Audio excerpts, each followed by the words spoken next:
25 foot হাইটের একটি pin গাঁথনি ভাই মিস্ত্রির যোগ্যতা হিসাবে কাজ করতে হয়, কারণ এত হাইট থেকে উলুং যখন করবেন সেটা অনেক গন্ডগোল হবে।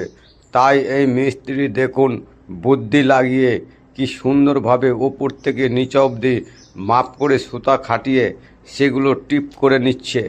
টিপ করে নেওয়ার পরে সেটা তখন ওপর থেকে প্লাস্টার করতে করতে নিচে আসবে। তাহলে ভাই মাপ টু মাপ, স্টেট টু স্টেট হয়ে যাবে কাজটি।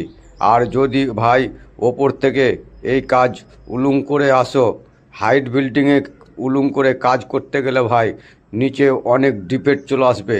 আর যদি না মনে হয় যে ডিফেক্ট আসবে না, একবার আপনারা করে দেখবেন, তারপরে কতটা ক্ষতি হবে বিল্ডিংয়ের, কতটা ডিফেন্স হবে আপনারা বুঝতে পারবেন। তাই আপনারা যখন হাইট বিল্ডিংয়ের কোনো কর্নার বা কিছু করবেন, প্লাস্টার করবেন, আপনারা যদি এইভাবে টিপটা করলেন তাহলে দেখবেন অনেক সুন্দরভাবে কাজটি হবে। আর একই চিওল একই রকম মশলা খেয়ে প্লাস্টারটি তৈরি করানো হবে। তাই আমার এই ভিডিও যদি আপনাদের ভালো লাগে ভাই, আপনারা লাইক, শেয়ার, কমেন্ট করবেন। আর এই ধরনের ভিডিও পেতে আমার চ্যানেলটিকে সাবস্ক্রাইব করে রাখবেন। আপনাদের সকলকে ধন্যবাদ।